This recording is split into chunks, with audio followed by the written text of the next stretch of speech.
Hello and welcome to Experiencing Love. I'm your host, Philip Chalks, and I'm so glad that you're here. Today was a very beautiful Mother's Day. I got to spend it with my wonderful family and to share some good times and good laughs with them. On the way home, with my mom, my dad, and my little brother in the car, I really got to thinking about this special day. It's really easy to take people for granted in our lives. On a day like today, the focus is all about our moms. We all have one. We were all born somewhere, somehow. And I understand that some people have more favorable histories than other people do. Not everyone grew up with sunshines and daisies. I really appreciate the way I was raised and how I grew up. I had a great childhood, and as far as I can expect, I had the typical teenage experience. Or I guess I should be more specific in saying the angsty teenage experience. I was always on edge, never happy. That's not true. I was only happy when I got my way, and I was learning fairly often that I couldn't always get my way. That's part of the learning process, and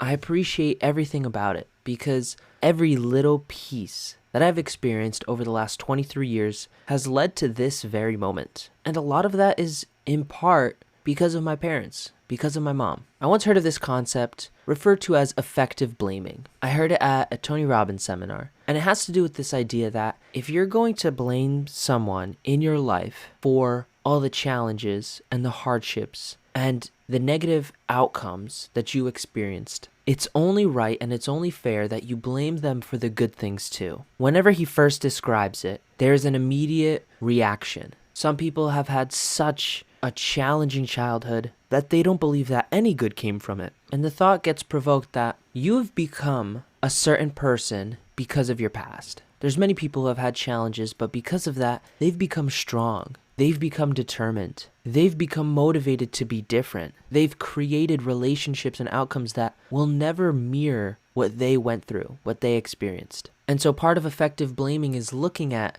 those outcomes as well and blaming them on your past, on your history, and on the people in your past. If you're going to blame your mom or your dad for all the negative things that you experienced as a kid, you also have to blame them for the good that it created. Nothing is ever all good or all bad. It's always gray. It's always in between. Admittedly, there could be a heavy weighting towards, there could be a heavy leaning towards negative, but it's never all bad. The strongest people that I know in my life are only that way because they overcame a challenging past. I'd argue that if you don't have as much of a challenging past, then you should make it your goal to create a challenging present. Because so long as you don't overcome challenges, you're not going to grow. Anyways, I feel like I'm getting a little off topic because my focus is that no matter what I may have experienced, good or bad, I look to my parents and I look to my mom specifically on this special day with gratitude, with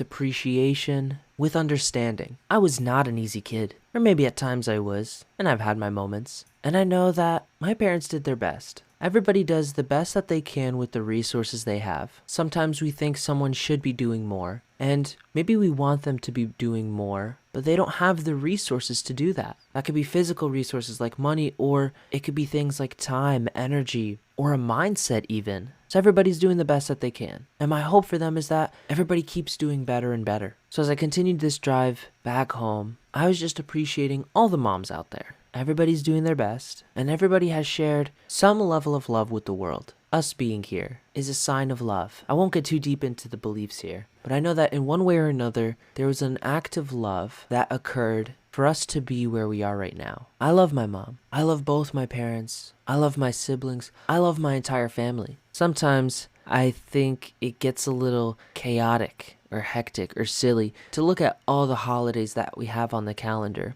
And at the same time, I can show gratitude for them because they interrupt the pattern and it gives opportunities for days like today to really just appreciate the other people in your life. I have some really great people in my life, and I know you do too. Honestly, there's probably some great people in your life that you haven't even noticed how great they are. My favorite are the ones that are hardest on us, the ones that challenge us the most. Those are the keepers of our lessons. We take them for granted. We want them out of our lives, and yet we don't see them for the gift that they are. I do want to leave today as a short episode because today is a focus on the family. Today is the focus on the people in our lives. So whatever time that you were prepared to listen to this episode or listen to other content, I'd love if you just reach out to someone in your life. Maybe they're sitting right in front of you, or maybe they're 1,000 miles away. But take this opportunity to just say hi. Tell them that you're thinking about them. Tell them that you love them. Whatever you have to do to start the conversation. Be interested in the other person. That type of interest and that type of extension of yourself is more appreciated than you know. So go out and love someone today. At the very least, love yourself. I hope you have a peaceful rest of your day. Remember to always fill up with the love, and I look forward to seeing you in the next one.